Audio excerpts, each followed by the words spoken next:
Hello, ladies and gentlemen, and welcome back to the X-Men 97 review. This week, episode 7. I'm the Clown Prince of Diamonds, shining bright like a diamond, Travis Snell. I'm joined by... I am Shield, Kirkland Patzer. Travis, you didn't do your intro. To us. To me. Last week was the peak, and that was it. I know, you nailed it, and then you just, retired. Yeah. I'm the poor man's Oppenheimer, Dylan Muss.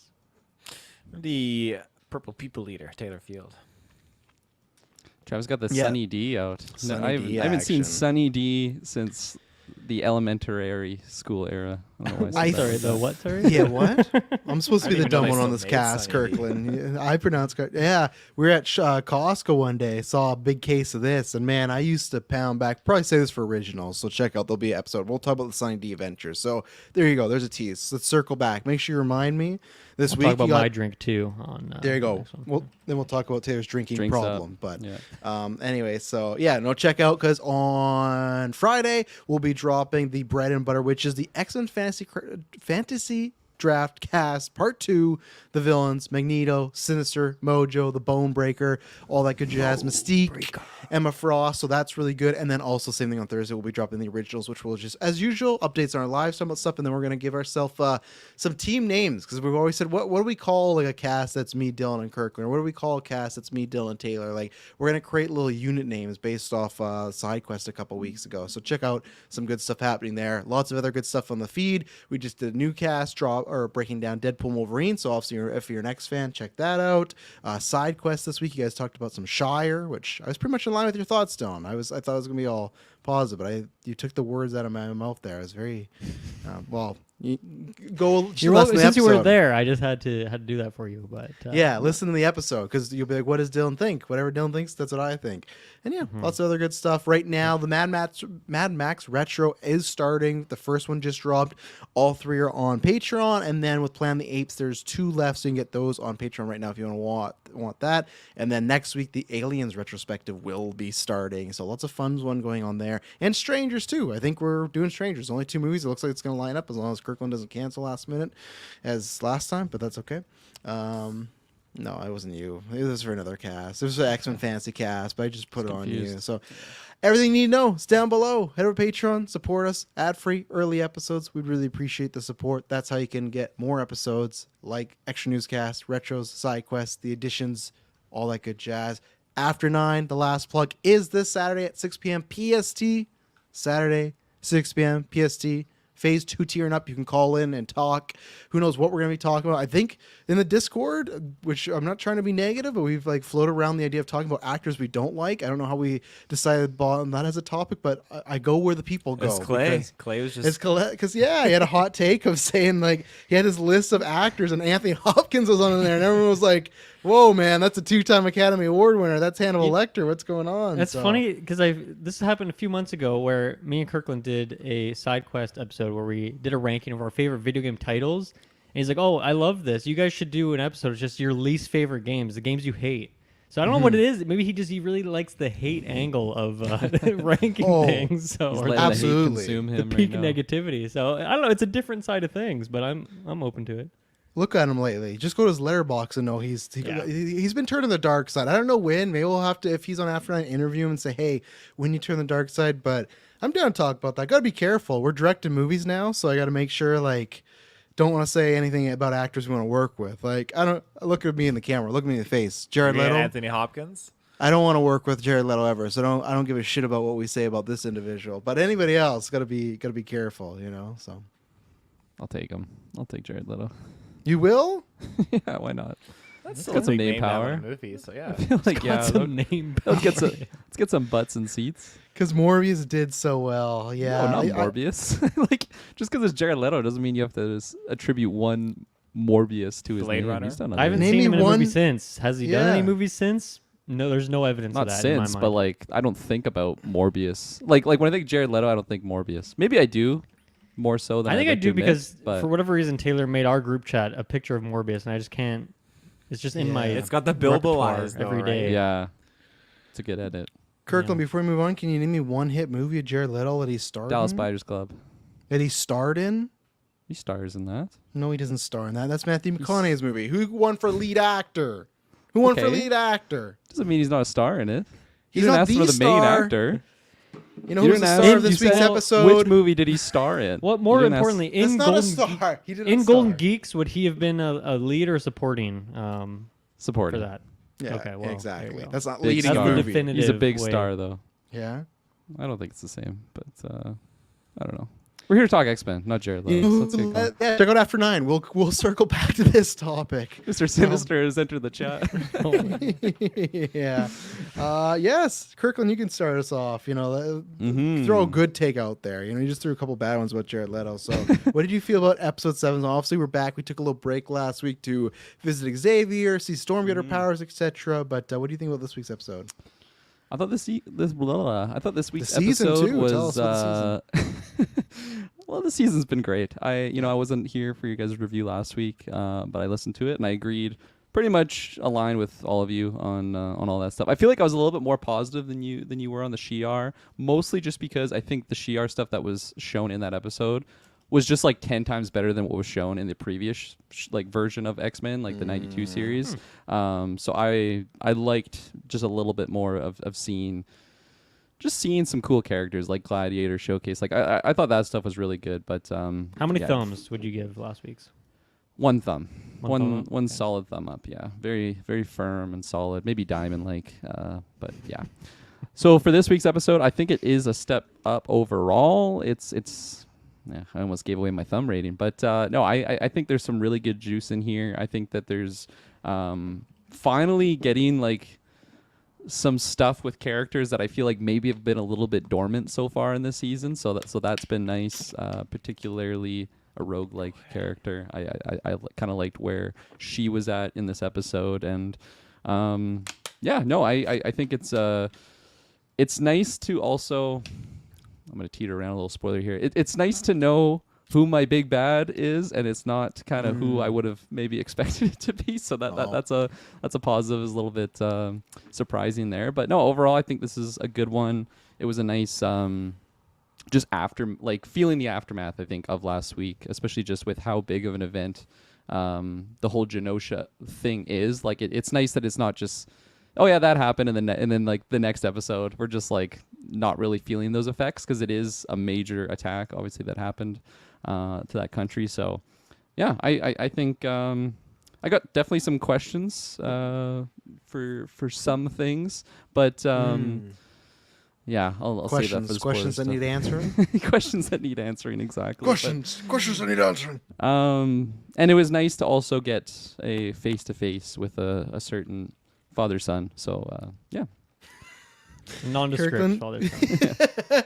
Kirkland did the classic like spoilers without context, where like he didn't drop any spoilers, but he like pretty much spoiled everything. But it's okay because it's not anything specific. So you're like, I guess it could be this. But if you listen to any episode, but Mr. Field, what do you think?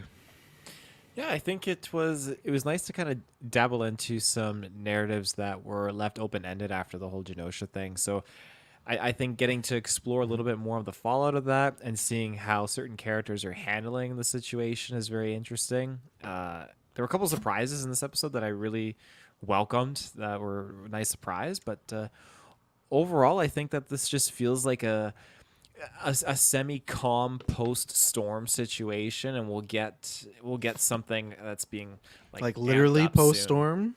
Early post-storm. So we'll get something that's going to be amped Totally. up here soon, because what we got with Genosha, it felt like a midweek, or not a midweek, but like a mid-season like finale, and then they're getting yes. moving into like the eventually building up to the season finale. So I loved everything that we got in this episode. I think it was great, and it's just going to be interesting to see the fallout from this episode's ending into what we get in the next episode, because we got a lot that they kind of explored here at the end, and there's some things that I have questions about too that I'm excited to look into. So Questions that need answering. questions. Mr. Muss. Yeah, this was an awesome episode. I really enjoyed it. This might sound weird to describe the episode this way, but I feel like there wasn't a whole lot of action. There was action in here. It's just there's so much happening, but I felt for the most part it was more about really digging into some characters, focusing on some certain relationships, and yeah, just like slower kind of exploring the post-war Genosha situation. And I felt all of that was really engaging. Some really fun story stuff here, and yeah, like my biggest worry from a couple weeks ago was like, are we going to undo some of this stuff with time travel, all these big stakes that we established? And we're not. We're going to stick with it. We're going to deal with it. And I really like that. I'm really happy they're sticking with those big decisions. At least You don't think there could be time for that still with 3 episodes left? You don't think there's a trip down memory lane to save a person or two? Like, I agree with you. I don't think so, but there's still time for them to go banana sandwich. Maybe that's a spoilers discussion, but like who do we go save? Like who for the story do we need to do? That's a question that needs answering. Yeah. First post spoilers topic. There we go. We're set Yeah. up for Okay. what we're going to talk about first. We'll circle back. Yeah, we'll circle back on that one. But I mean, this is an episode that is so dense with the dialogue. I mean, the whole show has had really good writing, but in particular, this episode, just writing down multiple quotes. And it's a situation where I'm watching the show and I'm recording notes at the same time. And then in the time that I'm writing my note and I'm like half paying attention, I'm realizing I'm missing some other cool things. So I'm going back, rewatching things, or just listening to certain dialogue over and over again. And there's just so much juice to be squeezed out of like every line of dialogue. It's such a good episode in that way. And yeah, it's like this episode was as long as the rest of them, I think. I didn't look at the runtime, but when it was over, I'm like, man, how did that episode go by so quick? There was so much that happened, but like I still just can't wait for next week's episode. So I really liked the different feel and vibe of this episode. And also there was things we didn't even get to. Like we spent way more time here in this section than I thought we would in the greater story of it, which I'm happy we did. And I don't know, hopefully I don't regret that because we're already getting near the end of this show and like feeling like we're not spending enough time with the bigger stuff that's come. But man, I really, really enjoyed this episode. It was a top-notch one for me. Yeah, no, I echo all the positives. We're back to formula here. Not that there was anything really wrong with last week's episode.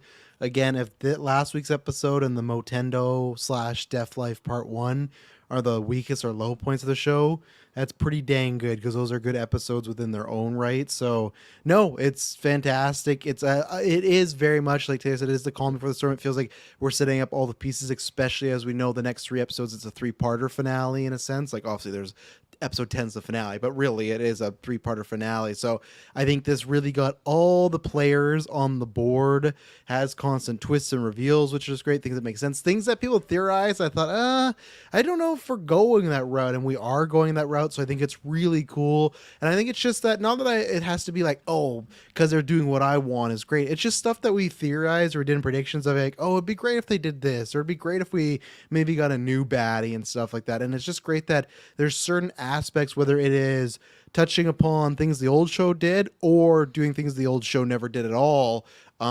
Just continues to be a home run. It's this show is just fantastic, and I'm going to be very sad. I know they've been working on season 2 already. They record it, but I hope it's not some big long like House of Dragon, Last of Us layoff where we're waiting 2.5, 3 years Euphoria for season even. 2. That's Yeah. extreme. Yeah, Euphoria. Yeah, Zendaya's gonna be fucking 40 by the time we get. It's gonna be her with her kids in high school. But so loved it. Can't say I don't think any negatives. Maybe we talk about there might be something, but nothing to an extreme amount. This show just continues to just be such a delight, a weekly delight. Just tune on and just like, and this was one where last week, I can't remember if it's that or Motendo. There's one where I started at midnight. Okay, I'm a little tired, but these episodes about the main continuity, I'm just like, my eyes are wide open. Like I'm like, just like, Your I can't mojo. believe. Yeah, I am. And I'm literally pausing and stopping because I'm like, oh, how much is left? I'm like, oh no, only 10 minutes, only 5 minutes. Like, Like because it Mojo, was you going just have it quick. open on like 7 screens, like watching Yeah. at different points in it, watching the original ratings. series. My Yeah. my kids get no sleep with all the echoes. throughout the Mathematicians can't house. conceive of these numbers. Yeah, that's me, man. I love it. So I can't wait. And it's sad that it's me over in 3 weeks, but I'm going to enjoy it. So anything else, non-spoilers? No. Okay, we're going to take our first ad break. So if you've not seen the episode, which you should as always, because this one has some also big spoilers, tune out, come back later, and we'll be right back. And we're back. So let's circle back to the conversation of who they could go. Gambit's still dead, so they could easily just go, oh, we got to get Gambit back. We got to get Remy back. He's our friend. We got a chance to save him. Let's save him. Right? I feel like if they were going to do it, they would have done it now. Why though? They just met Cable, so easy at the beginning of next episode. Would be like, oh, I have time travel, and oh, you guys feel like we need Gambit for this mission? I can get Gambit. Like I know he did that already. I don't think they're gonna. I think they're gonna stick to their guns. I'm just saying we're not out of the woods yet because 3 episodes is a long time. They do time travel a lot and multiple times in this show. I hope not with the reveal of Magneto, and I think Pryor's definitely not dead because the fact that they can't find a body is, and already the new villain's like, I got something you might want. So it's like, oh, Madeline's like fucking in a tank somewhere floating around, I imagine. So I think she's dead too. no, she's not dead. I think Bastion has her because he says, you do something for me, I'll do something for you. And I think he's going to want his hands on Madeline Pryor's Sinister. So I think that's what Bastion has. Same way as Magneto locked up, I think he has Pryor locked up somewhere so he can make a deal Okay, with now I'm Sinister. confused. Did I miss the whole Bastion thing? What's Bastion? Tell me about Bastion. That is the villain. That's the purple people eater. He is a big time X-Men villain. He is a combination of Nimrod and Master Mold put together, and he's just pretty much designed. He is a Terminator cybernetic type of guy. Shout out, many people have this here, but in our chat last week in Patreon, God Loves Me 69. He said he thought they were going the Bastion route, and I thought, I even said in the episode, I'm like, I don't know, I just didn't see them making that poll, and Shut they him did. down. You're They did fucking no. wrong. I said You're it could make fucking sense, but I just it's like what we said though, because I just thought, oh, they're just gonna do Sinister, like the way they revealed it, like oh, it's just Sinister. But I love that there was a double reveal. But I think with Bastion, he's like the new Endgame villain now. He said specifically, I have something you would want. So I think he does have Madeline locked up somewhere. Just because if they found her body, they found other people's bodies. They haven't found hers. Yeah. They're still kind of making Jean and Scott like not together when they said, well, this time's different. I do have a backup theory to that, but I do think that Bastion has Pryor. I do. I was really confused when we had Bastion there because I don't think they actually say his name on screen. I just knew that because of the subtitles. So every time he was talking, he just said Bastion. And then I believe his dialogue to Mr. Sinister was like, you villains of old, or blah, blah, blah. And then he's like, and Exactly. I've evolved. But then Sinister is like, but you're also a villain of old, or something along the lines. I'm major paraphrasing here. I apologize. Well, because But if he's a combination of Nimrod and Master Mold, right? Like it's taking from Okay, old I school guess X-Men so. villains, right? I was That's just why. like, man, I do not remember this chap at all. From No, I so thought it was that's- Apocalypse because of the color scheme alone and because of Okay. who he is. And I thought that was like part of the evolution he was talking about, is that he decided or chose or whatever it is of trying to evolve into a human, and that was like his next step, still mixed with the cybernetics. So clearly that's not the case. But And he was in the Genosha Destruction episode as well. Everyone wasn't sure if it was confirmed or not, but in the club, there's a zoom. It's when Rogue and Magneto are talking. They have like a bird's eye view, and they have someone walk by in like the left corner. You just kind of see their shoulder and their face, but people thought because the hair was Bastion, so it's definitely Bastion. So that's where they already well, planted yeah, if those it's in the seeds. subtitles, I Behind mean, that. it's confirmed. Well, of course, yeah, it is, but that's where even a couple episodes ago, I was still like, that might just be like a fun Easter egg for fans to be like, oh, that could be Bastion, who knows? But yeah, he's the next evolution of the obviously you saw the OZT, like he's just like a worse Friends of Humanity, except like now he's cybernetics going after mutants, and he's like gonna Yeah. kill you all. so. Operation Zero Tolerance. Well, we definitely Yeah. there was a shot too, and I can't remember what section it's in, but you definitely see Nimrod for a second in this, like in the mouth of that Master Mold. I think it's like a flashback sequence, maybe when they're talking to Trask about everything that went on there, and there's like a shot of what looked like Nimrod to me. So I'd have to go back and look at that now because I didn't think that was really that meaningful. I thought, oh, maybe Nimrod's back just hanging out, but that makes a lot more sense now. Yeah, so we'll see. I hope Gambit stays dead. I hope it all stays. But I like I said, I think Pryor could still be kicking. But I'm hoping because Cable said, "Hey, I came back. I'm too late." That they won't do it, but there's always a chance. But I hope they stick to it. It's such a big point in the show, and as usual, I won't keep saying it, but I will. It'll bring the season down for me if Gambit comes back at the end of the show. Like all the episodes to me will go down a little bit. Yeah, I mean, I think that would take away a lot from. I mean, it's the motivation for Xavier coming back. It's what led Rogue on this just warpath, pun intended there, with the X-Men character, to just go fuck up a bunch of people and mess with Captain America and all these other characters. Oh yeah. I mean, it takes away from that really touching speech that Nightcrawler gave for this man as well. So I definitely don't want it to happen. I don't think it will at this point. I think they want to deal with the stakes of it. And then I also feel like there's a perspective from the characters, probably particularly Cyclops, where okay, maybe Cable allows them somehow to pull a Gambit back into this, but then I feel like, yeah, Cyclops would be like, well, if we can't save everyone who died in Genosha, then there's something about that's not fair, or it's not right to do it that way. Just bring back one guy, and I think that would maybe seem like a bit of a cop out too. So yeah, I hope we don't go that route, but I'm feeling pretty good that we're not going to do it at this point. I'm still feeling pretty confident though that Madeline Pryor, and I mean next to her was Shaw, so I'm guessing he's dead too, which is less meaningful. Callisto and Leech we saw in the pictures, so we know that they're for sure dead, but that was not really a surprise given where they were.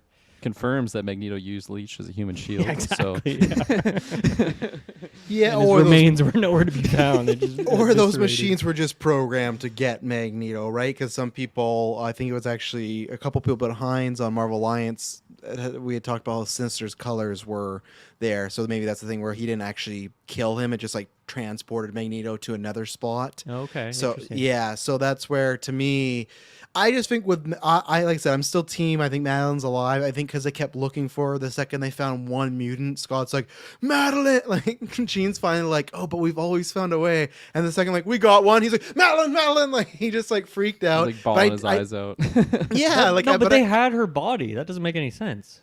no, they didn't. That's the short hair girl again, Dylan, that they found. They didn't have Madeline's body yet. You keep confusing the two.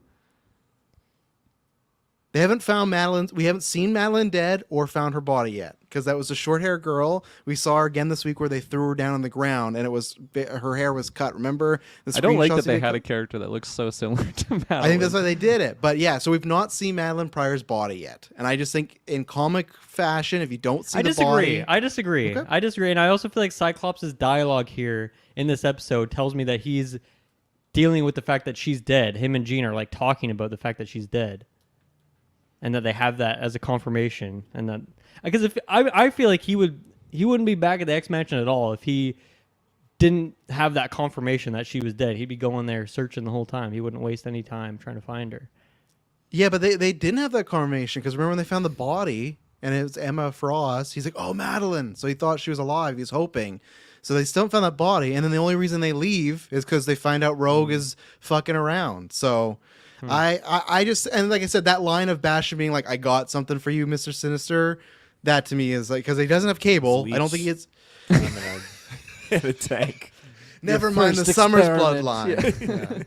What about you guys? Where Yeah. are you on the Madeline? And is she alive? You know, I think that Madeline's still kicking somewhere. I just for the pure, I feel like it would be a bigger moment of like realization that she's for sure gone, just because of. I mean, I guess Cable wasn't in this episode for very long, but so maybe just throwing shade at Jean. yeah, you're not You're not her, bitch. I love Cable Man so much. Also, I read your mind. I feel like this Get Cable, out. It's a different voice actor, right, from the original. It is. It sounds it's the like guy Josh that, Brolin to me. Oh yeah, it's the Yeah. guy who voiced Gambit in the original series. He's now doing Cable, so fun little And legacy. also casting Gambit, or there. he just like no new guy for. There was a new person for Gambit, and then That's really weird. I don't know why What? he, especially because of the original voice actress for Rogue. But yeah, Yeah. so original voice actress for Rogue, Gambit has a new voice actor, but the original Gambit voice does Cable, That's a question that needs answering. and Theo James does Bastion. That was the big. People were wondering who it was going to be. Everyone at first thought it was going to be Cable, because everyone thought, okay, they're going to do that. I thought it was going to be Captain America, because he wasn't Cable, and thought, oh, well, we got Cap coming up. That could be fun. And also, we'll talk more about Bastion. But yeah, he is Bastion. So Even Cap felt a little Chris Evans-y for me. Maybe I'm just like I'm like in my mind Really? it's like filtering out certain voices. Not all. I didn't get Chris Evans-y, Evans but from that certain- one at all. Certain No, I didn't words. I don't know. He sounded like the original. I don't know for sure, but he sounded like the one in the season 5, because he sounded I don't very remember old what that guy timey. sounded like. Oh, okay. Well, we did an Um, episode. You go back and you can listen to that. Yeah. Madeline Pryor, I think, is still kicking. I agree with you guys. It would bring down the show, but I actually think that they're going to bring Gambit back. no. Yeah, and maybe not this season, which I think would be better if it is, separated from the season. But I'm just so not convinced that they would have the cojones to really just permanently kill off Gambit like that. And I don't know. I'll believe it when I see it, and by see it, I mean the season will end, and I I don't see him come Yes. back. But that's just where I'm at right now. I don't think it's gonna happen. The only way I'm fine with it, he was the first person I heard from. I'm not sure it was him or other people. Same thing. Check out Marvel Alliance, Geek Hold Alliance, our spinoff podcast network. Chris has brought up, which, yes, it's not the greatest storyline, but the only way I will accept Gambit coming back is if next season he is a member of the Four Horsemen, and I'm down for that. Ooh. That's how I think we can Chills. get Gambit back. Yeah, chills. If we can get Gambit back as a pseudo villain and you win him back, then I'm okay with it. But if What it's would be- time travel. how would that work? Why would he do that? Well, Apocalypse could just come back and raise people from the dead, and he decides Gambit is a good horseman or something. Who knows? So that's the only way Do the I would horsemen be. not have free will or something? Sometimes they don't really know. What the fuck? Sometimes they don't. Sometimes they're just sometimes they choose to be with Apocalypse, and sometimes they're just brainwashed. I'm pretty sure Angel. Remember, he was brainwashed in X-Men in the original series, right? When he was an Apocalypse guy in the cartoon, Was he? and then he I thought he broke just out of it. loved the power so much that he was just tripping on it and willing to. It's do like a Venom bidding. suit thing, right? Where it's you like Yeah. the power, but then you realize some bad stuff's going. So I would be down for that because I think that'd be a great cliffhanger. Get Rogue versus Gambit. That's what I'm Yeah. down for. I, so I think you could just know. use Mystique to get some funny stuff like that happening, where you mess with the X-Men by her appearing as Gambit. I don't know. I think I'd like something like that more. I mean, they could convince me, but in theory, I don't. Maybe that's like what it. Morph. Morph just starts messing with everyone. Yeah. Could Fuck be. Morph, man. What about you, Taylor? Where are you on the deaths, Madeline Pryor, all that? Oh, jazz? Madeline's alive. Absolutely, no doubt in my mind. She's alive. Oh, shit! You talked to her? Yeah, confirmed right here, right now. She's alive. I don't know if she's in a tank or if she's buried under something, but she's definitely there. Whether or not Emma Frost and Scott are gonna get a fling going on now, that's gonna That be was- interesting. To Dylan's side, that was the only thing that gave me pause for Madeline being alive, is the fact that Emma Frost was there in diamond form. Scott and Jean found her. And I was I think either way, Jean and Scott aren't together. I think there's still a chance Madeline's alive and then dies in the finale. I'm not saying she's gonna make it out of the season, but I think she's still alive. But Emma Frost being there definitely gave me some pause of they're laying some groundwork here for Scott to get interested. So I love that moment so much. I was just like, man, this is how we get her to a maybe more a good side right here. Like this Anti-hero, one yeah. moment right here is just it's like they're doing it. We're getting Emma Frost Yeah. on the X-Men. I think either way, I think so, because they confirmed Shaw was dead. So I think either way, she will have a change of heart, and even if she's not with Scott next season, I think she could join the team, and I'm looking very I'm forward so to that. hyped for that. Oh, yeah. let's get going. Yeah, I like the survival instinct kicking in of her kind of evolving her power and discovering this new thing was cool and interesting. Going back a little bit, trying to remember what is the origin of Nimrod as a character, because he was also a time traveling sort of guy, right? But I'm trying to remember Oh God. who sent Wasn't him Nimrod or made whatnot. by Master Mold in the future? I think and it's then Nimrod something was like- yeah. following him through time. Okay, I I, think couldn't remember if that's it was it. Apocalypse Some related, but I'm bullshit. probably just mixing up the color scheme again, the freaking white and pink. No, I think Taylor has it, the Nimrod Master Mold connection, and that would make sense with Bastion and stuff, because that's not stuff I'm read on, because as I said in the original show when we reviewed them, I'm not a fan of the big robots. They are that's why even Bastion, I like Bastion enough, but the big robots aren't my. Omega Red, man. He's like a robot.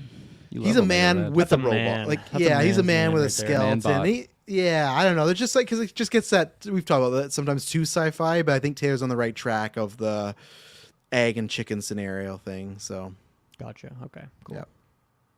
So they're not coming back, but I guess we should just talk about them now. We got the big. So we talked about last week where, Kirkland was here, but I think I'm not sure if Kirkland. Well, you said non-spoiler. It sounded like you kind of shared the sentiment where we're all like, okay, it's just Sinister. We know what we know. Here we go. Good villain, alas. But in this one, we got the full reveal of Bash. I'm trying to remember what his full-on scene was. Oh, his introduction was to Garrick.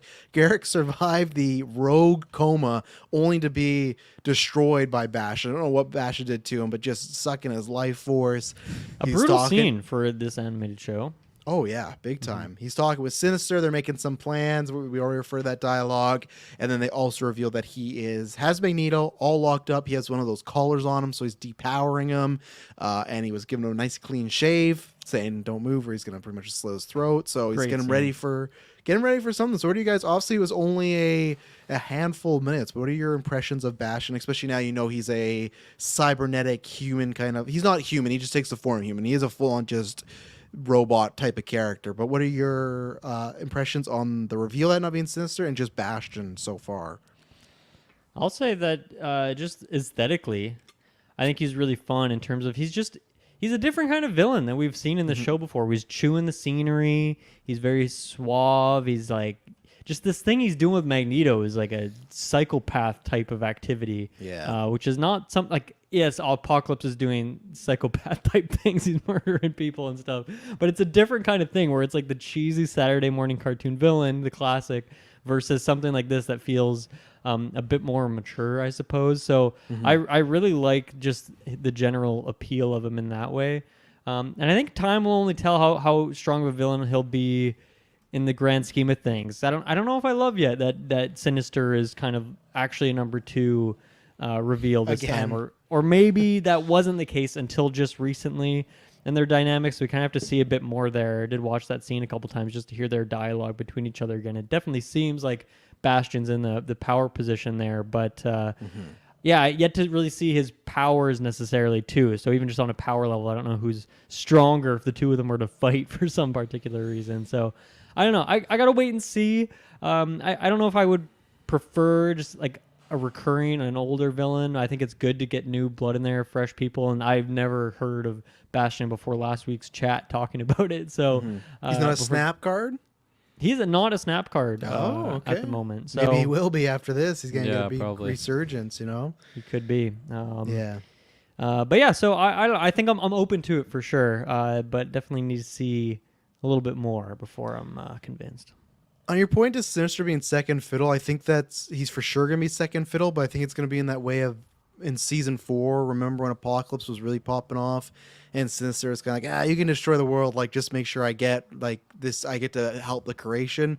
I think it's gonna be like that, where he doesn't really have too much interest in what Bastion's main plan is. He just wants to help whatever lab or juice he's working with, and it's like, oh, Bastion can help me out, and I do think Bastion would fuck him up in a fight too, because I don't think Sinister's the strongest. So I think Bastion, who's pretty powerful, it'd go that route. So I think he'll be that way, and I'm curious if Sinister will actually make it out of the season this time, or they're gonna like, because this show I feel like is a bit more, I don't know, a bit more updated. If they're gonna like kill him, which I could actually see Sinister meeting his end for good finally this go around. I mean, you know? the one time he died, he just like was a face in the sand. So I don't think he Yeah. can like truly die. I think he's just such an Maybe evil they'll- entity that he never disappears completely. they'll like do the end credits of Mario where they shrink Bowser and they put him in like that little thing. That's what they'll Yeah. do to Sinister. They'll like shrink him, put him like somewhere, or that. they'll find Kitty Pryde and she'll just take him to like the core of the earth and leave him there and then pop back up. Jesus, You know?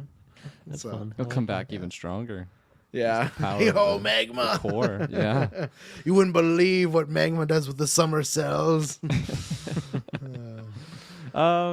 Yeah, for Bastion, I feel like I really like the idea of having a character that, I mean, it's not a reoccurring villain, so it's someone new. That's really nice and exciting.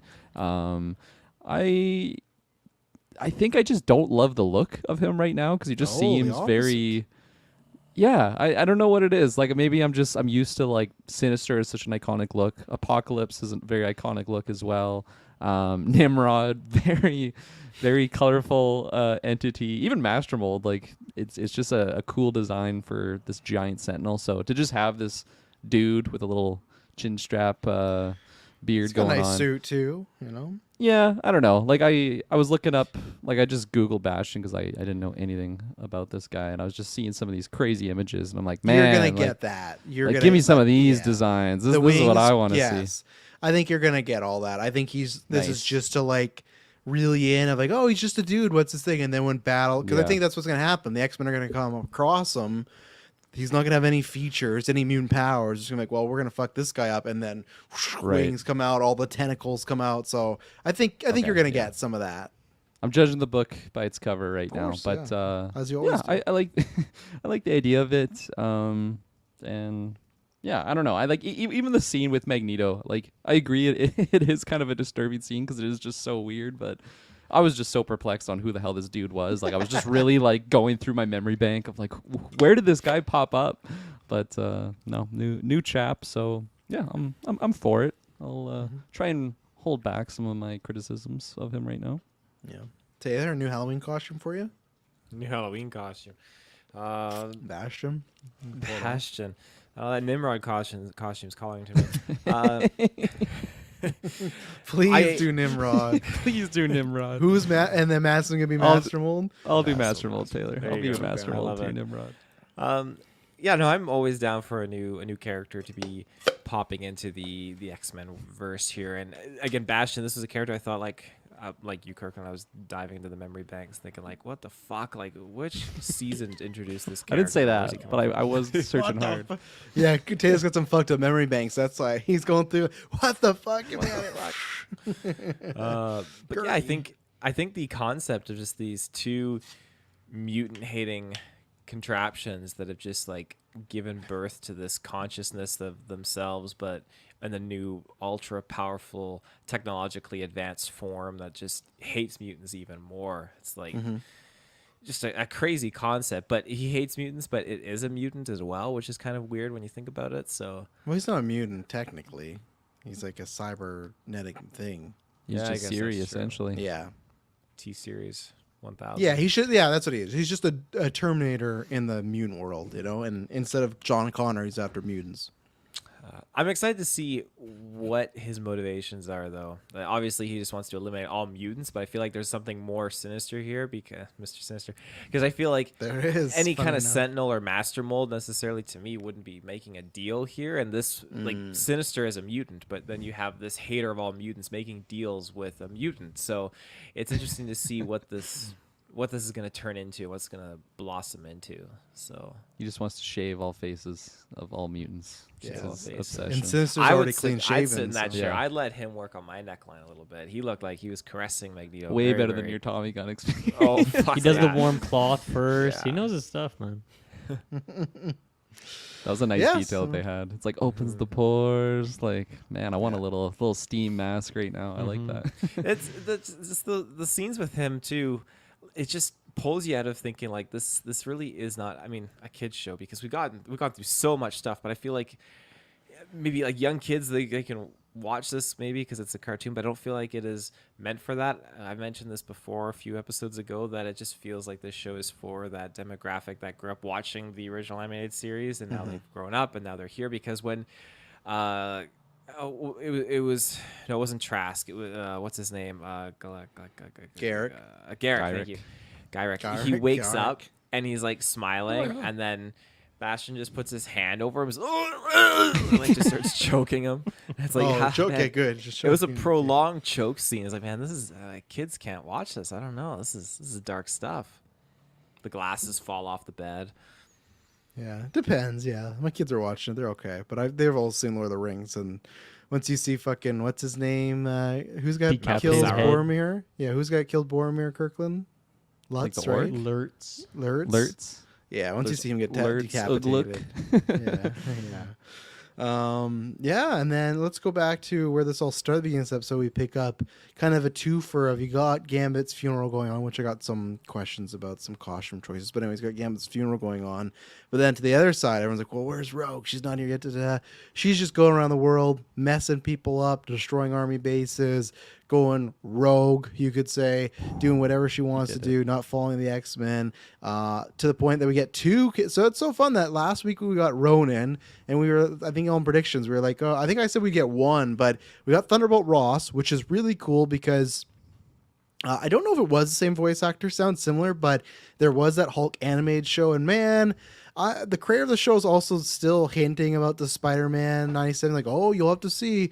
So, like, like, there was this rumor going around a couple weeks ago. We didn't do a newscast, but it was like they were trying to wait to see what the reception of this show is and going forward.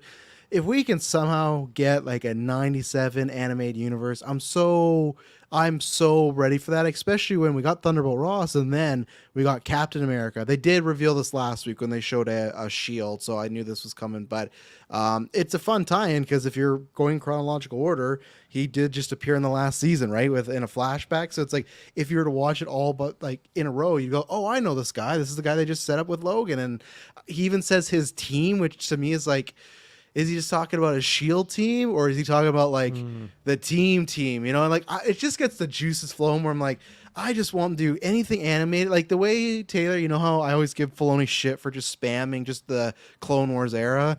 I want Marvel to do that to the 97 era and just Hulk, Believe it. Avengers, Spider-Man, just give us all the characters and stuff. But, all this was great with Rogue, and the Captain America stuff was great. He was like a fucking just perfect poster boy. Like, oh no, this is the right way we have to do. And I understand your grief. And Rogue just tossing his shield, and he just accepting it. Just oh, she must be having a tough time, you know. Poor The look him. he gave her though when he just like tosses his shield Yeah. over a mountain, and he's like, Because I he gotta knows go he has to go find get that. it. Yeah. But he didn't say anything. She's grieving. So I loved everything about this, and the Captain America just massive cherry on top. I loved too. Didn't resort in like a big fight or anything. He was trying his best to be civil. So I loved all this stuff. Yeah, I know. I thought it was great. It's like a duo that I never really would have pictured. Like if someone asked me like which X-Men and like I don't know an Avenger type character like I never would have picked those two. And no, I agree with what you said about Cap just being total Cap, like total Boy Scout, just saying all the things that Cap would normally say, and not trying to be like super like shutting her down, like she is the threat, got to take her down, like actually trying to be a little bit supportive there. And yeah, I mean, I touched upon it. It's kind of funny when she tosses the shield, but just a great like shot too when you have his perspective, like looking through the little hole that she flew out of, and then she just dips. Yeah. Yeah, I like that scene. Yeah, all the line of "Got to do this by the book, Rogue. My hands are tied," and then, well, if your hands are tied, you won't be needing this. Like, just Yeah. the dialogue there is so good, and the tension of them just like kind of slowly pulling. Like she pulls the shield first, and then there's another shot, and Cap kind of pulls the shield back. Then she pulls it back, drops that line, just gets out of there. It's just the tension of that scene was so good, and I don't know, just like from going from where they were, where they're kind of friendly working together, and then just as the conversation was going on, realizing that their interests weren't actually aligned here, even though they were after the same people. I think it's just a really fun dynamic, and also just like the little tiniest bit of world building of Rogue talking about like we need your support and not just him, but like the team and what he stands for, and we don't really know the status of the Avengers in this world necessarily and how much respect they have, but if we can make some assumptions based on the other Marvel stuff we've consumed, and I think that just is a really fun bit of world building. So that was a fun cameo for sure. And yeah, it's great because he was in the original. Now he's back in a different kind of setting, interacting with a different character. So there's even room for some other interaction of the meeting up of him and Wolverine again in the future, which would be fun as well.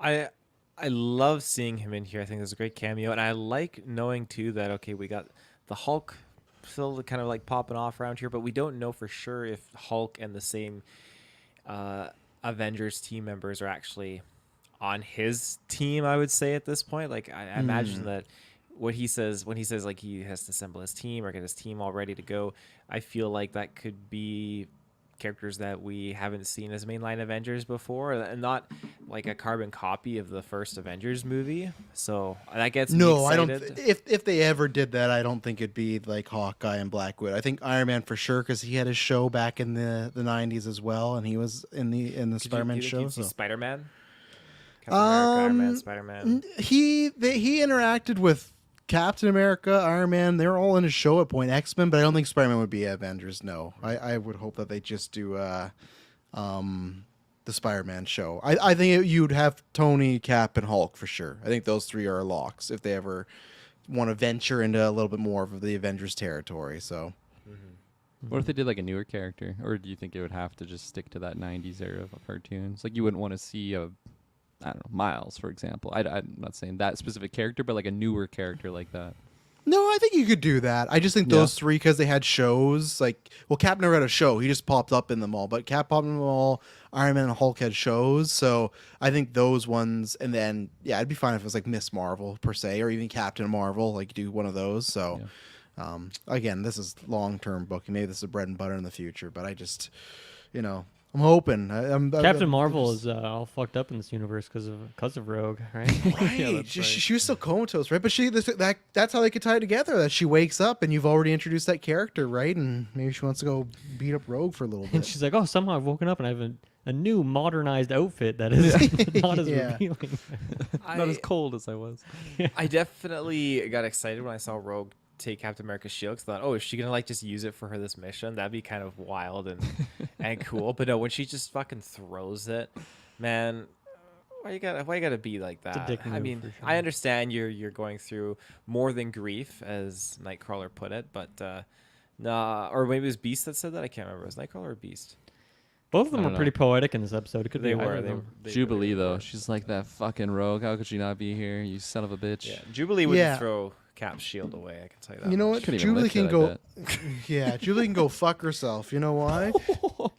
No, she's at Gambit's funeral, and she is wearing earrings that say Jubilee on them. Get the fuck out of here. What's wrong with That's the that? Maybe most she like. can't take 'em off, That's man. Maybe that's part of her lame. mutant power. No, the way that it's not. Emma We Frost all has know the that. diamond ability. You know? That's Could right. you imagine if one Taylor dies, we all get a funeral, and I show up with earrings, or I have a suit that says Travis on it? You guys be like, "You're a fucking asshole, dude! Like this is not about you. Like I've I loved would've you been this like, whole that's what season." Taylor would have wanted.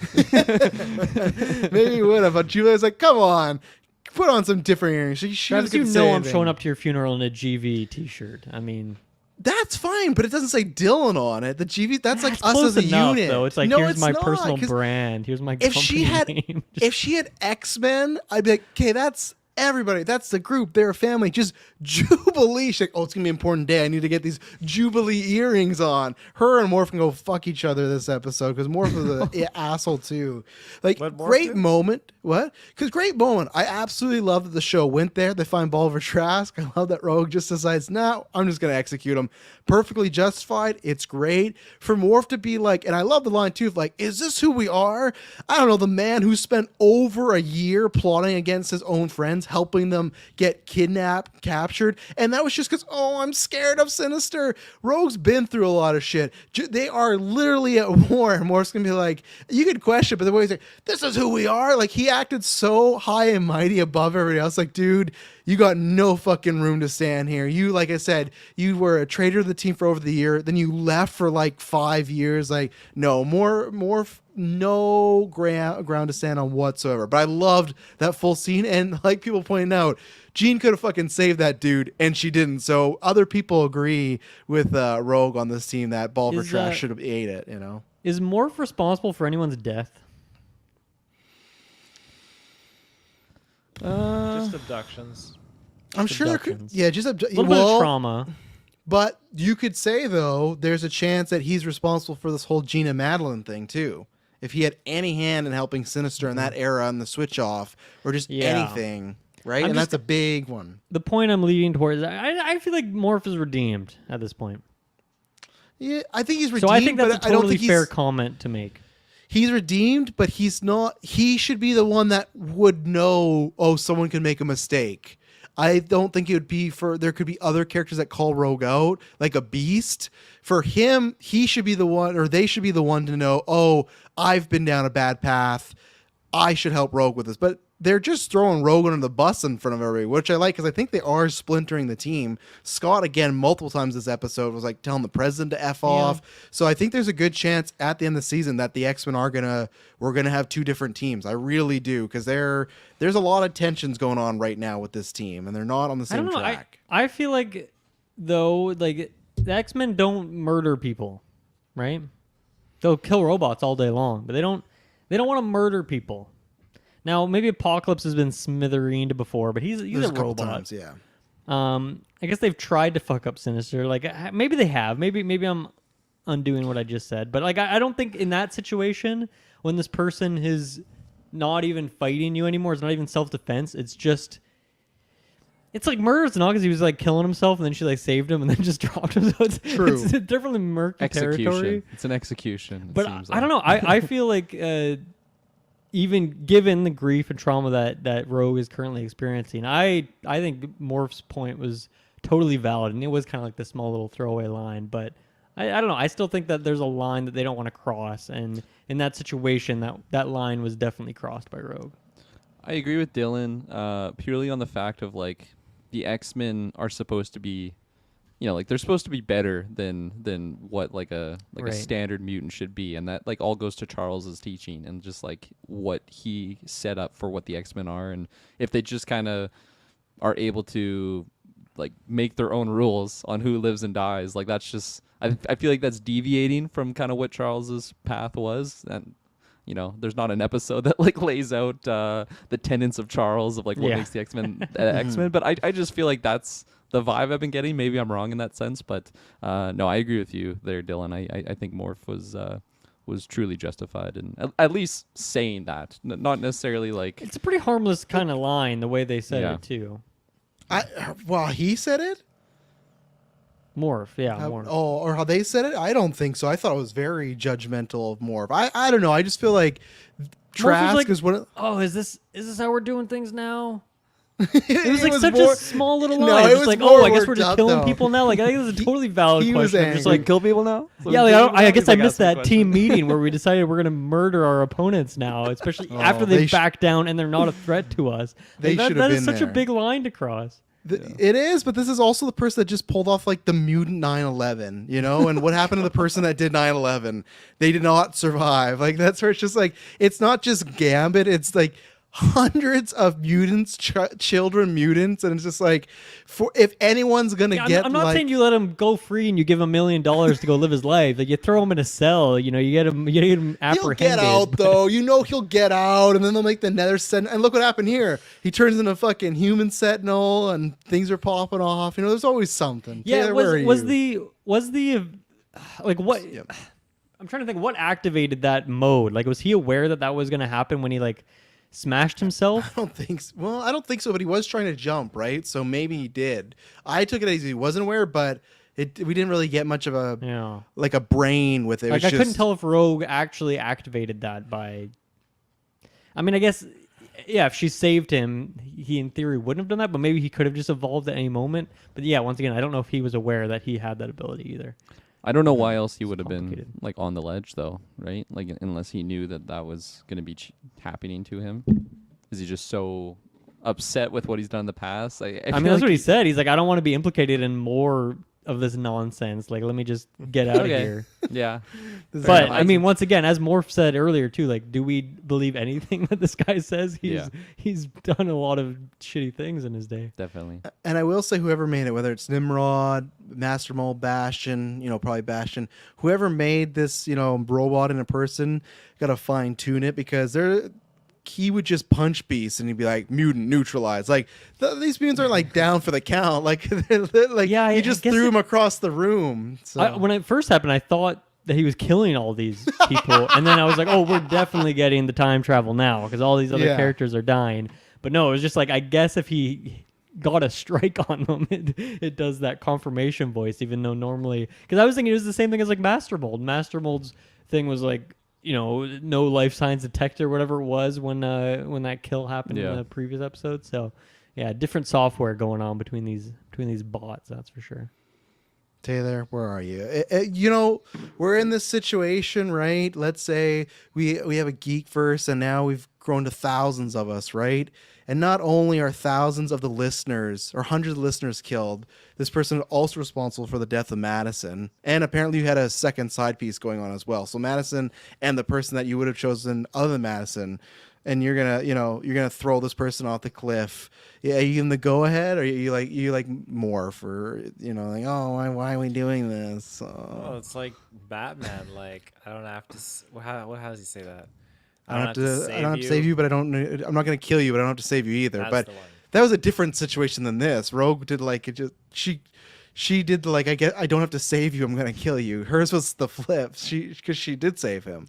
I like that you would base like this decision on like what is like a famous line from a movie. Like maybe that's Yeah, I'm asking Tara, what are you? philosophy on You're this. standing there. You see this, terrorist of Genosha right there. Rogue drops him. It's Are easy you, to let you know? like okay, so my whole homeland is destroyed. Madison's been murdered.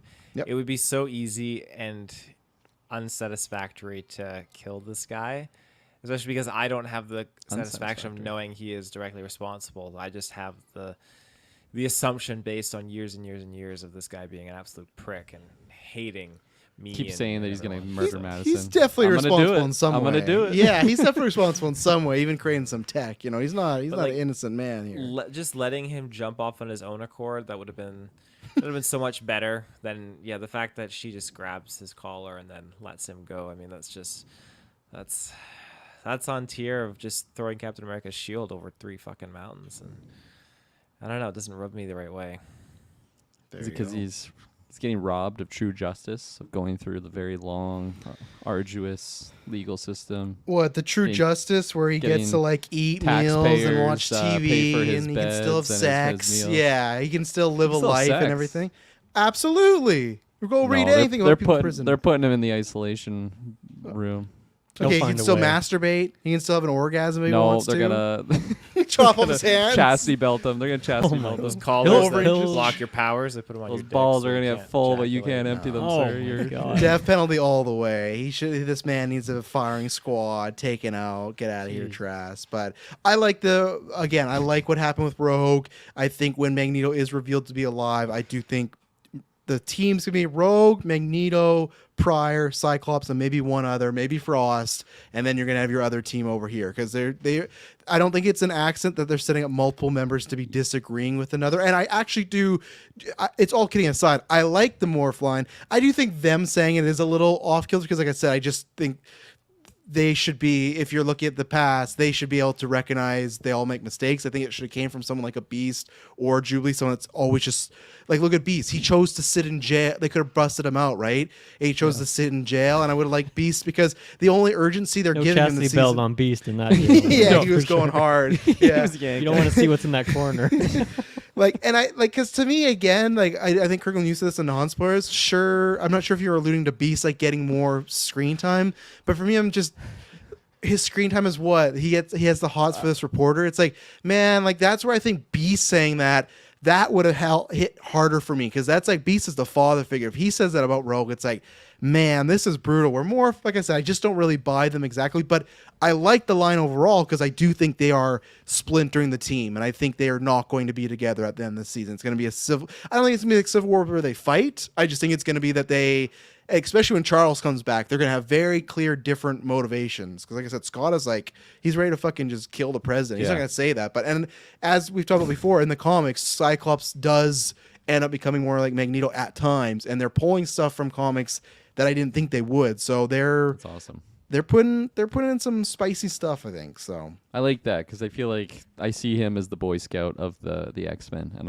I wouldn't pick him to be the one that kind of goes the more extreme route. But no, Beast wasn't really the one I was alluding Okay, to. good. It was 'Cause I was like, mostly oh. Rogue, just because Yeah. up until this point, she really hasn't done much other than just make Gambit really jealous. And I guess the Danced. Genosha episode, yeah, we get some dancing, a little bit more stuff like that. But I just loved seeing her, pun intended, go rogue in this episode and just be angry and really just the grief is fueling this anger, and I just liked seeing the world tour that she went on of just fucking up other people. Wolverine is still kind of on the back burner. He hasn't done much this entire show. he got what he needed 2 weeks ago. That kiss is all he needed. He's good. He's been waiting a long time for that kiss. So Yeah. but no, I do like that you brought up Beast because I feel like I didn't really think about it till you were just talking about him. But he's also a lot less chill, I think, maybe than he normally is. In this episode particularly, well, he was frustrated, right? And he was that's what I was mentioning gonna that bring to the up. reporter of she.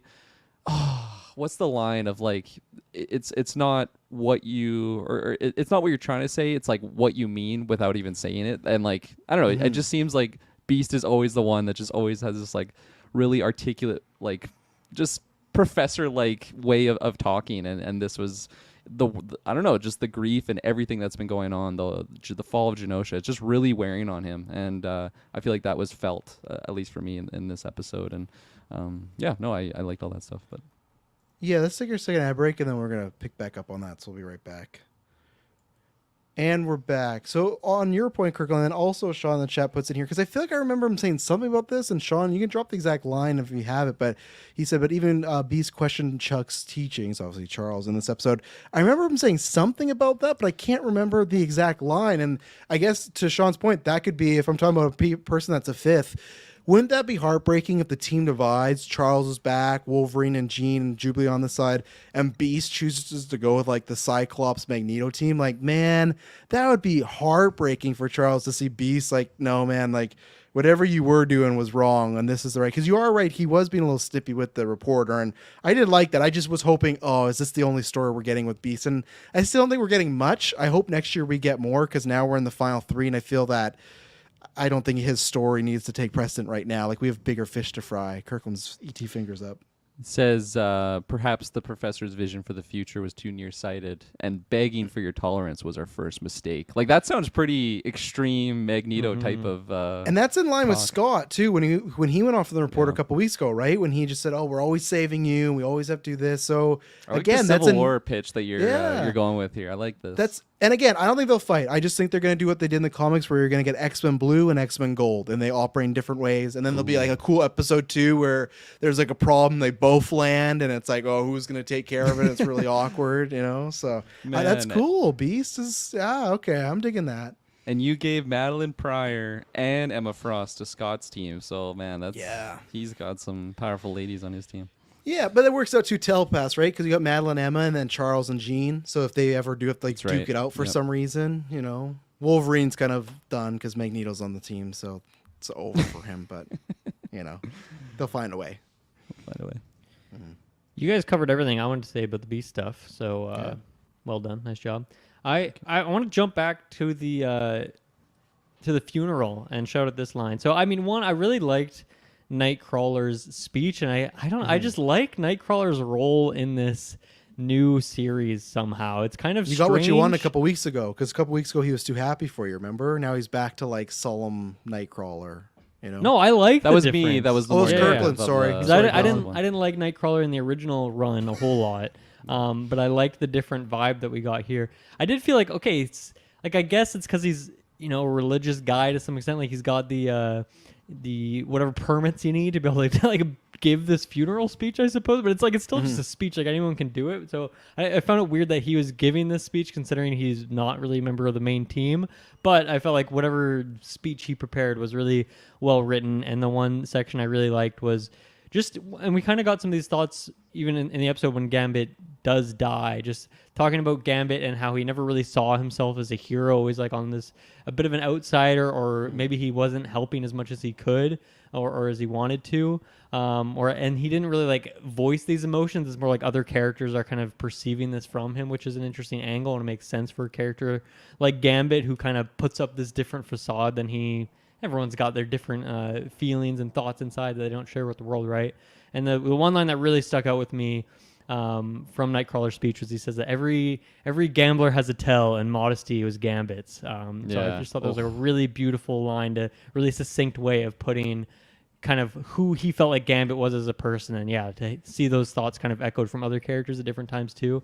Just some really cool stuff. So once again, all this is so well written around Gambit's death that like it would take away a bit from the how much that line punches if we undo it. So hopefully that doesn't happen. No, yeah, I'm glad you shouted out that line. That one like brought borderline tears to me. It was just so well said, and this is my favorite type of Nightcrawler, when he's just like the minister for the team. There was another line in his speech there where it was something along the lines like Gambit was something about like having so much faith in potential, and yet he was so blinded or so blind to his own. That was my minor paraphrase there. I think I got the meat and potatoes for of word. what it was, but no, it was just a really good like eulogy that he was giving there, and I liked him in the robes and everything. And man, he's got like super glow on his eyes in this show. It was a bit wild. I don't know if it was because it was a dark day, it was rain, like dreary and whatnot. But it was like glow in the dark power over there. no, He took I- a couple bumps before him telling you. Yeah, He was nervous. he sucked back some Sunny D just like you, Travis. yeah. They don't have this stuff in my country.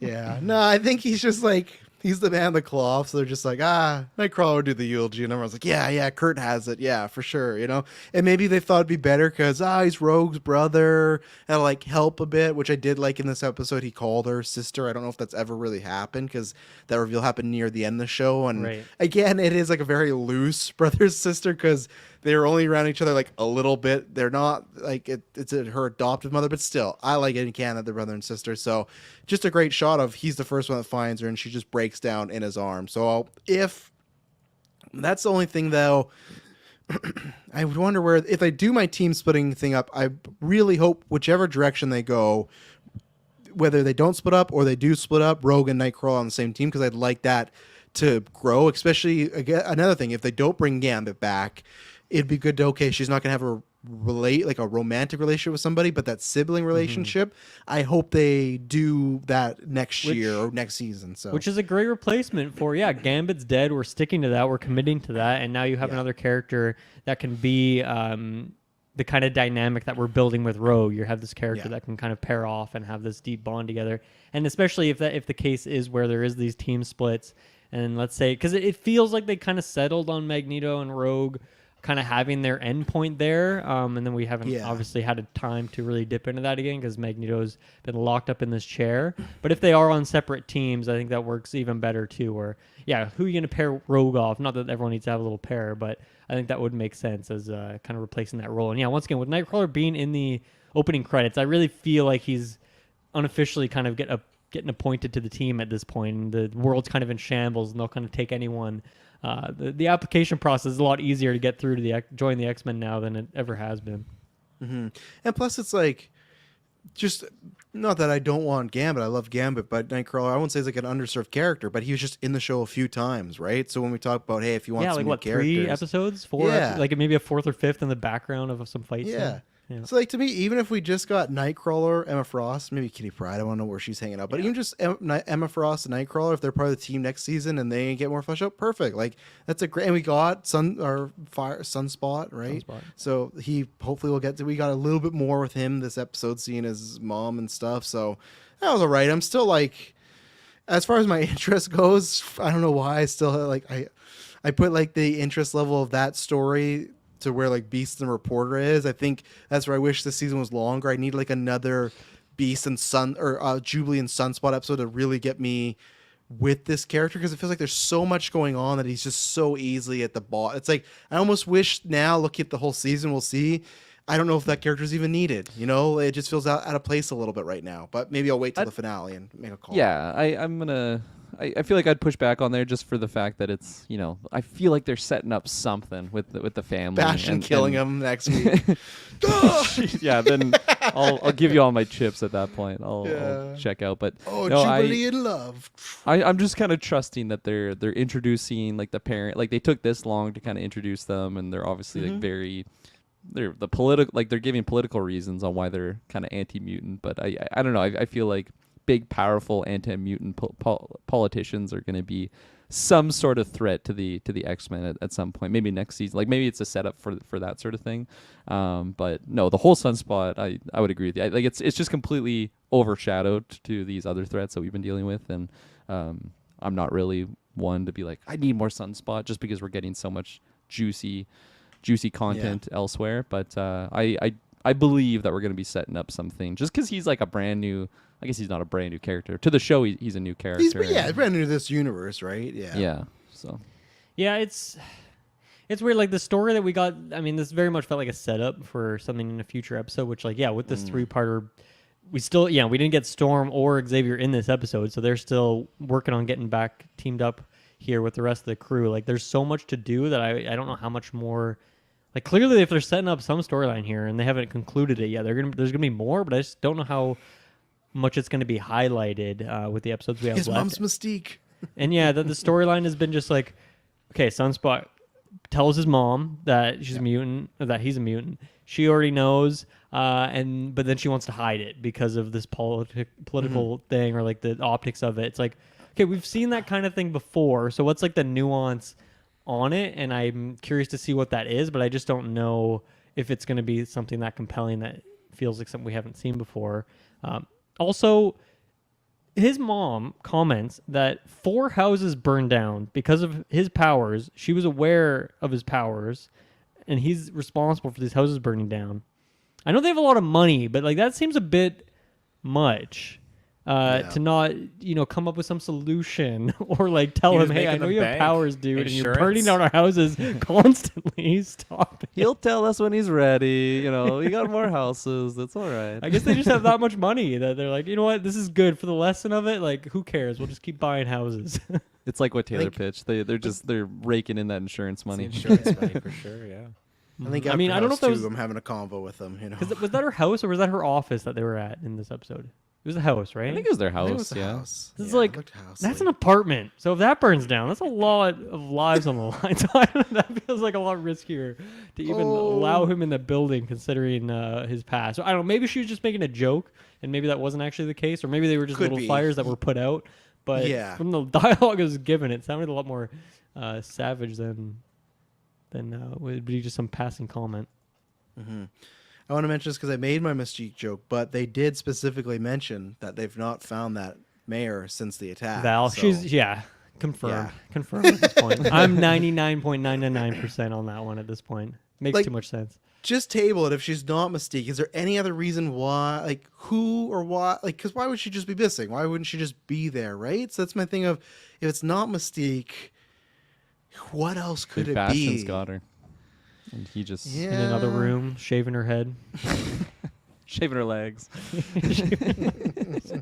Warm towel. Yeah, I just feel like what's going to happen is there's going to be a dicey situation, or heck, she could be the one that gets Magneto out of that room. Actually, thinking about it, that would be a prime, very like throwback to the X-Men movies where, Yeah. connection. She sneaks there. Maybe she even takes the form of Bastion when she sees him, and that's how she sneaks there. I just feel that before, when it was back and forth, I was like, okay, maybe it's not, maybe because there's other storylines she could be, but the fact that she's just missing, not dead, missing, is like, okay, I think she's Mystique. So I think it's going to come to a part where either Magneto or Rogue and Nightcrawler need saving, and she'll be there. And at first they'll be like, what's the Senator doing here? And then, I'm not the Sinister, or I'm not Sinister, for sure. I'm not Senator. She's like, I'm not the center and I'm not Sinister, just in Yeah. case you needed to I'm know. your mother. Yeah, so we'll see, And again, maybe Yeah. another person for It's- Team Gold, so. It's tricky because it's hard to like form too many opinions because right now we're still just basing it. This is just a theory that is Mystique, and if it is, then we truly have no idea what her motivation has been this whole season, really to this point. It could be Sinister, or it could be a more heroic thing. But I don't know. We need to see more of that. Do you guys think that's got to be like revealed this season, though, right? Like, Oh, just yeah. anything about her? Yeah. Yeah, it has to be. I unless it's like the cliffhanger for the end of the season. Like if it is like if she's the story A for season 2, then I'd say okay, there'll be a like kind of like what Sinister did to Trask a couple episodes ago. If they do something like that, I'm fine with it. But I think you're right. I think they'll, even if in small form, reveal something, whether she's Mystique, Sinister related, a senator, whatever it may be. Mm-hmm. Agreed. Anything else on that? I was gonna just shout out some notes. Let's go elsewhere. Let's go elsewhere. Morphed into Quicksilver, which Yes.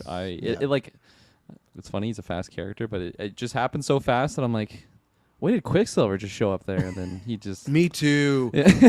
I was getting super hyped because I can't remember who drafted them. So sorry, you didn't get the points because it was not the real. It wasn't. Yeah, it was just Morph. But I was already headcanon. I'm like, oh, this makes complete sense because that's his dad, right? So he just found his dad just got killed, even though they didn't have the greatest relationship.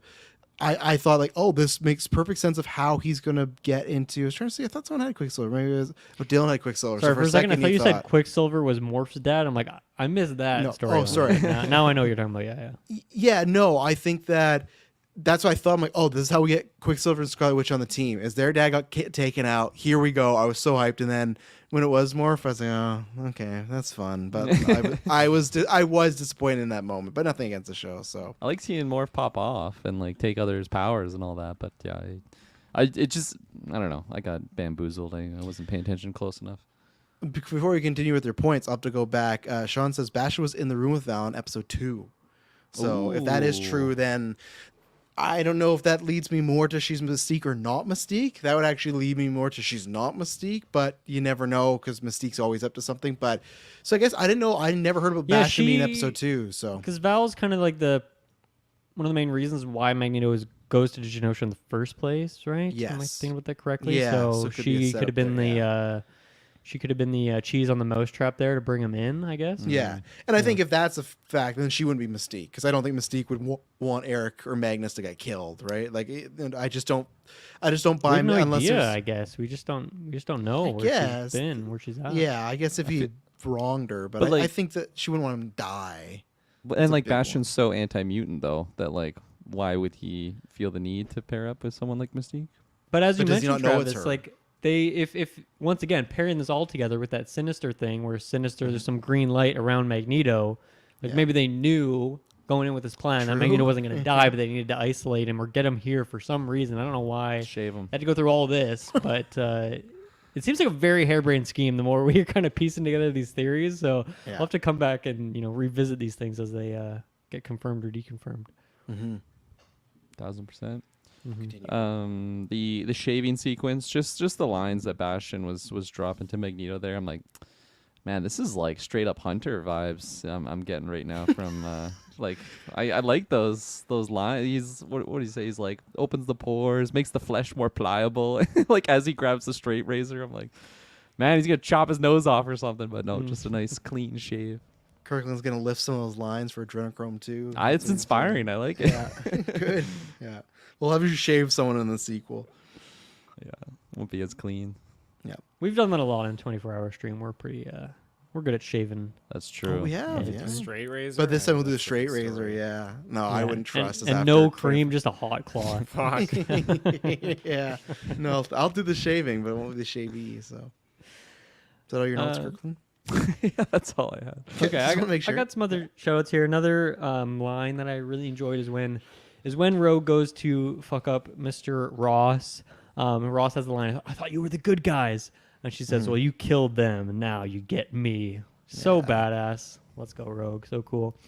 The other one is when Nightcrawler is talking to Rogue, and he's trying to calm her down, trying to help her out and realize that none of this is her fault. So he talks about how Rogue, you didn't kill Gambit or Magneto, you helped them live, which I thought was a really sweet line, really cute, nice brotherly line there. What else was I going to say? This Cyclops and Jean stuff, I actually really enjoyed this episode. I like this. Cyclops is all over the place in terms of yeah. feeling highs and highs. He's angry at different, so angry that he's just blinded by everything. And then even getting some tears at different points. But I really like the dialogue between Cyclops and Jean across this whole episode, whether it's kind of back at the X Mansion or when they're going on their little rubble search party and just talking about their different perspective on things and just thinking back on the other times that she's gone missing or gone away and how this is different from those times. Yeah. I thought all that stuff was really, really nice. So just some great dynamics for those characters. And yeah, once again, just Cyclops is such a highlight this season of really not just being a boring guy anymore, experiencing some different emotions and just being totally stretched in a million different directions. I'm really enjoying that part of it. And then on top of that as well, the Madripoor section, when the building's going down, I loved their teamwork there to Yes. help save some lives by preventing the building, by him just eviscerating some of it or just disintegrating some of it, and then her keeping the rubble from smashing down in a big way. She also just picks up a building and just throws it.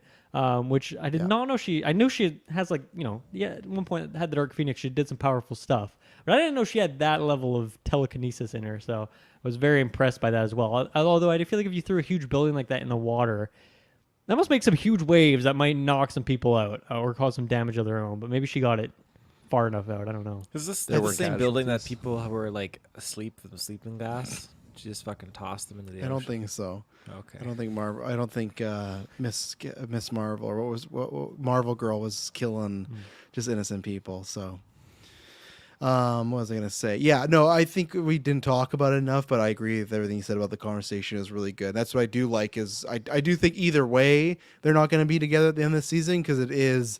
I just like that point of hey, every time some bads happen, we found a way to work it out, and it feels like they're trying because in the past they've been able to work it out, but it almost feels like both their hearts aren't really in it. You know, like they're just trying for the sake of trying. It's almost like what Scott said a couple of weeks ago. It's like, do you love me because you feel that way, or do you remember that you love me? And that's I feel like it's for both of them, right? And he's still more broken up about Madeline. She's trying to talk to him and she's consoling, but it doesn't feel like it's a consoling like trying to smooch on him or like get that. Like just feels like it's a friend now. So and for appearance thing, I did really like when he was talking to the president. We got to see his visor around his neck. Just little stuff that it's cool because we've never seen stuff like that before. So it's just like he had the glasses and the visor. He's like, at first, what is that? I'm like, oh, that's cool. But yeah, I agree. I think after the dust is gonna settle in the finale, they're going to just say, hey, let's go our own ways and see what happens.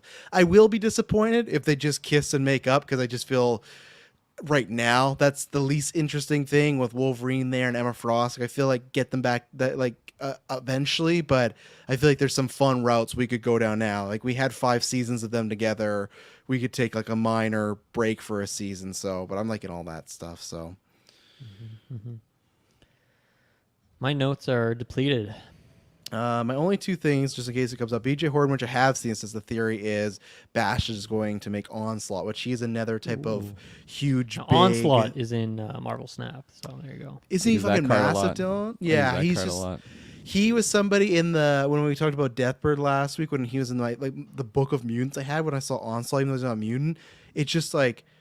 It's just a crazy thing, but yeah, it shares the consciousness of Xavier and Magneto, and that could be because they also showed, not that they would take it from the statues, but they showed Magneto or Magnus's statue and Eric's or Charles's statue, the heads like side by side. So I don't know if that was foreshadowing, but I've seen the Onslaught a lot, and I can't say it's wrong because I saw people throwing out Bash in the past couple of weeks, and I was like, I don't know, but Onslaught could be good. I feel like that they could maybe save for a season 2 if they wanted, because I feel like you could just fight Bastion now, and that might be like you got Sinister and Bastion, so It might be strange in like the second half of the season to Bastion's this big reveal, but then Bastion is just there to create some other villain, and both of them not being villains from the original run.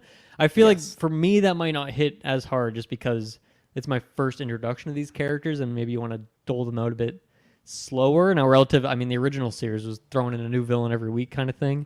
So I don't know. We'll see how I feel about that, but I don't know. I like that concept. I've seen him in Marvel Snap for a while now, but I didn't really realize who he actually is or where the powers come from. So I like that idea of the shared consciousness. And maybe we get Winter Soldier because in the original, who defeated Onslaught? Bucky Barnes defeated Onslaught using the Fantastic card to send them both to the negative zone. The what? Sorry, So- the Fantastic Card. Car. Like, you know, the Incredible Ooh, the yeah, I Incredible don't Mobile, like like it's that. Fantastic Four car. I've Bucky never Barnes, seen this before. I Is guess this in the drove movies, the Onslaught. live action Stupid. I don't movies? like it. I don't think live action ones, but yeah, drove them to Get negative shit zone. out of So here. I don't think that's gonna happen. But yeah, Onslaught is just like an OP, very big character. So Yeah, I I hope love they the save aesthetic that. of Onslaught. Oh I my would love to God, see him yeah. in there. Especially with Magneto this animation. juiced. Oh, yeah. He is just Magneto. He just looks. The reason you like him, Kirkland, because he just looks like he's ripped out of a fucking anime. Like that is Fuck an yeah. anime film right there, man. Fuck yeah, Like, anime. yeah. So my only note was weird when they were talking about Madeline. Jean says some line like, "Yeah, I always wanted a sister," and I was like, I don't think I got that vibe at all that you would have viewed her as a sister. Like even that last one, she came in her mind like, "What are you doing?" husband? Like, yeah, like. I get the of course bond you'd have because it's similarness, but I didn't get the vibe that they were ever going to become a sister type entity. So I found that like a off weird line of her saying like, yeah, and I viewing her like a sister. It's like, no, I don't. I think took it so. more as like the potential was there yeah. to have that bond, but yeah, you're right. It was maybe a bit strange. Maybe she was just trying to connect with him. Just saying Yeah. something that she felt like would make him feel better. What you smiling about, I Taylor? was thinking he's thinking, oh, twins. Oh, Yeah, yeah. I'm sure that's what Scott's thinking about right now. Yeah. yeah. Taylor, Well, you he's got thinking any about Emma notes? Frost He's now, bawling that's his what he's eyes out. Yeah, he's standing in a graveyard of dead mutants. Just- Yeah, I think a hard on is the last thing he has right now. If he did, he definitely should not be the leader of the X-Men like Scott. Taylor, you got any notes? Because I got one question for the panel. If you don't, but Question us. when do we think Storm? When do we think Storm comes back? It's got to be next week, right? I mean, I said I was certain that she'd be in this one, but like I said, I didn't think we'd spend so much time in this kind of early aftermath period. But based Yeah. on what was set up with that Forge episode and the way they paced it, I had to assume that okay, she got the call on the TV and she's heading out right away to go team up with them again. So I have to imagine that this 3-parter is gonna start with Xavier and Storm reconnecting, Really? and then we get this huge 3-parter of them all working together to try and take down these forces and like largely mysterious forces, because right now the X-Men don't know about Bastion. They don't know potentially about this Onslaught stuff. If Mystique is spun up in all this, they still don't.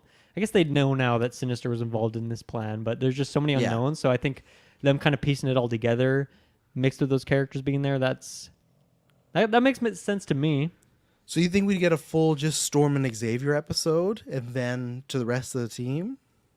No, they join up with the team in episode. Okay. What are we getting into? 7 or 8? 8, next 9, week, 10. right? Yeah. So I could see them, teaming all up next week. I could also see it being like, okay, Storm next week and then episode 9, Xavier, if they want to pace it out a bit more. But yeah. I could see the next episode being the big reunion, considering it's the start of the 3-parter. Mm-hmm. I don't know if they're. I can't remember. I think it's just something sinister. The episode titles. I can't remember what they are. But I'm gonna say that Storm's the back half of the episode, and I'm just gonna will this in existence that Charles is the last 10 minutes of the finale because I don't want him to help the team right now. I still just prefer the show without him. I really hope that Tolerance is extinction. Okay, and name that line's been 3-parter. dropped a couple times. Yeah. Let's see. Cable told them someone worse than Sinister's behind it all. Well, I just thought he meant Bastion now once we got that reveal. I thought, Sean. Yeah, I think so. I think it's just Bastion, but Because that's my Cable hope. is aware of Yeah, of everything course. that's Yeah. happened here, I guess. Right? So my hope is they're in trouble. Storm shows up. Yay, Jean. Good to see ya. Finale. Even if Xavier comes to help in the finale, that's fine. But I don't really want Xavier much at all until season 2. I really like the team Xavier S-less right now because there's lots of people still in the team, right? So unless more people are gonna die, like we're already complaining about certain characters, like oh we haven't got enough. So, but I think next week maybe she pops off and saves them from something, and I don't know if Forge will be with her. That'll be another question, I guess. But we don't gotta spend time on that. Kirkland Taylor, Storm status. Next episode. First half of the episode, pretty darn early. Whoa. That's my prediction. Yeah, I think it'll be next episode for sure. She's just on her honeymoon right now. She's taking advantage of her time with Forge, having a good time. So. Well, I think the news ruined that. They Giddy were up, gonna go, like, cowboy. schedule Oh no, everything. no, Knocking they're still, boots, they're that's what still they do. taking the time. Oh Like, yeah, you think she they balled think her eyes they- out, turned that team, and then they just banged it out? I don't think so. I think she was No, she's like, flying. I you know know what'll what, make Forge? it feel better. Like Forge There's and some X-Men still think music. I don't have my powers, so Forge, let's just go for a little bit. Wow, what a Enjoy our time. coward! If that's the reason, she's Xavier. She's such a coward.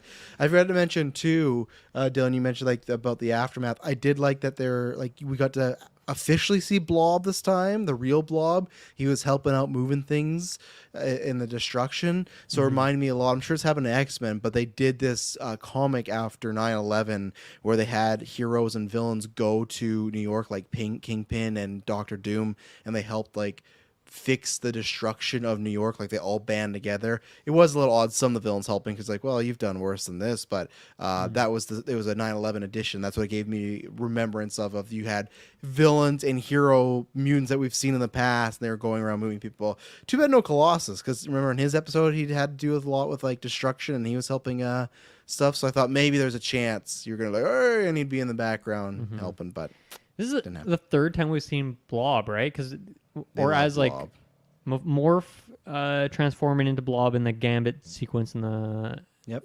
first episode, and then what was the second time again? Isn't he in the danger room or something? Does he appear in there or something? I think. I can't recall, but I definitely remember seeing him at another point. Yeah. Yeah, we've talked about him. So they love Blob. Not enough to give him an episode, but they love him to be around. So Yeah. Another. Do you guys think we see Bishop again this season or what? yes, I think 'cause last Cable's around. episode. Yeah. last episode. Yeah. I'd agree with that. Man, what a tease he was, hey? What a Oh, bait yeah. and switch of like him seeming like one of the main members of He was the in team. the intro Oh, in the yeah. early episodes. This guy. Yeah. Just the marketing like preseason and stuff. Like, I want him to come back with the Goosebumps. long hair and the harmonica. Just classic Bishop. yeah, that old Western theme. He could have grown it while he was gone, right? Like we don't know how much time passes for him while he's away. That's a lot of time, right? For some reason, Nathan was a baby. Then when he comes back, he's going to see Nathan as a man. you True. know? Yeah, It's maybe like- Bishop's died of old age at this point. maybe he's just there to get forged too. You know, he's like, get out of here. Enough of your honeymoon, as Taylor said. You know, but yeah, I think we definitely see Bishop at least one more episode, maybe two. But I'm going to say at least a minimum of one has to be. So. Yeah, I hope so. Well, we will be back next week. We're kicking off the 3-parter. We got the old school X-Men. You know, they used to end on all these multi-parts. Well, we're back in the thick of things. We'll be there. Big episode. So look out. I'm not for anyone that watches live. It might be a bit later because I think we're doing a double. I think we're recording Fall Guy and X-Men, unless I convince any guys to do midnight. But I don't think that's going to happen. So I think we'll be doing the double, and it will not be boring. Bye.